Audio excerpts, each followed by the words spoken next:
Isang suliranin na naman po ang gagawin namin ngayong araw na ito dahil meron pong napatakbong kliyente dito sa Angeles City, Pampanga, Regine Bernardo Beauty Salon.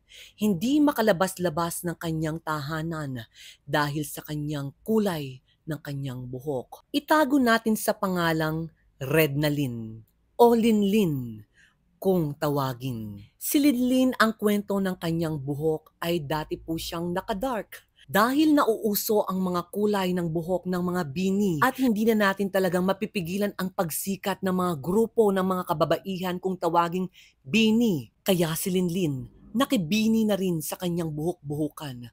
Ngunit sa kasamahang palad, ito po ay hindi naging bini, kundi naging red 1, green 2, blue 3, yellow 4, Pink 5, para na po siyang Power Rangers ang kanyang buhok.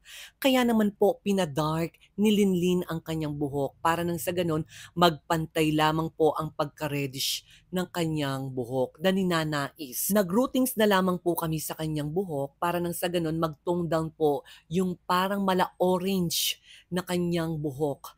At the same time ay kailangan din po namin itong i-treatment para maibalik po yung dating sigla ng kanyang buhok. Ginamitan po namin siya ng 4-in-1 treatment para muling maibalik yung pagka-moisture at pagkakinang ng kanyang buhok dahil nabugbog nga ito sa kulay at giit pa ni Linlin ay blinich pa po ito. Kaya naman kailangan na kailangan po talaga ni Linlin ng 4-in-1 treatment. Ito po yung pang Brazilian po namin dito at binabad lamang po namin siya ng 30 minutes. After 30 minutes ay patutuyuin po natin ng 100% at dadako na po tayo sa pagpaplansya.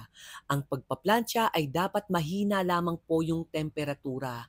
100 hanggang 80% lamang po ang init ng temperatura na gamit po namin. At sa mga nagtatanong kung ano po yung magandang plancha, eto na po. You Lady Hair Iron for only 3,000 pesos, may freebies pang hair shine mask. San ka pa? Kung gusto nyo pong mag-order ng mga products po namin at plancha, PM lamang po kayo sa Regine Bernardo Beauty Salon.